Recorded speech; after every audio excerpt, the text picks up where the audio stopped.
महाराष्ट्र शासनाने पुण्यश्लोक अहिल्यादेवी होळकर शेतकरी कर्जमुक्ती योजना जाहीर केलेली आहे. या 2 लाख रुपयांपर्यंतचे कर्ज माफ करण्यात येत आहे. या योजनेची प्रक्रिया कशा प्रकारे आहे ते आपण पाहूया.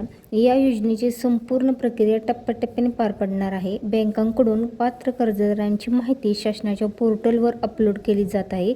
जवळपास ही कार्यवाही पूर्ण झालेली आहे. त्यानंतर गावनिहाय आणि बँकनिहाय पात्र लाभार्थ्यांच्या याद्या प्रसिद्ध होतील. पात्र शेतकऱ्यांना SMS द्वारे सूचना मिळेल. त्यानंतर शेतकऱ्यांना बँकेत जाऊन आधार प्रमाणीकरण व माहितीची पडताळणी करावी लागेल. ही माहिती योग्य असल्यास संमती मिळेल, तर त्रुटी असल्यास हरकत नोंदवता येईल. जिल्हास्तरीय समिती हरकतीचे निराकरण करून आवश्यक दुरुस्त्या करतील. अंतिम लाभार्थी यादी प्रसिद्ध झाल्यानंतर सरकारकडून मंजूर रक्कम थेट कर्ज खात्यात जमा वितरित केली जाईल आणि त्यानंतर बँकांकडून कर्जमुक्तीचे प्रमाणपत्र मिळेल. अशा प्रकारे ही प्रक्रिया टप्प्याटप्प्याने पार पडली जाणार आहे.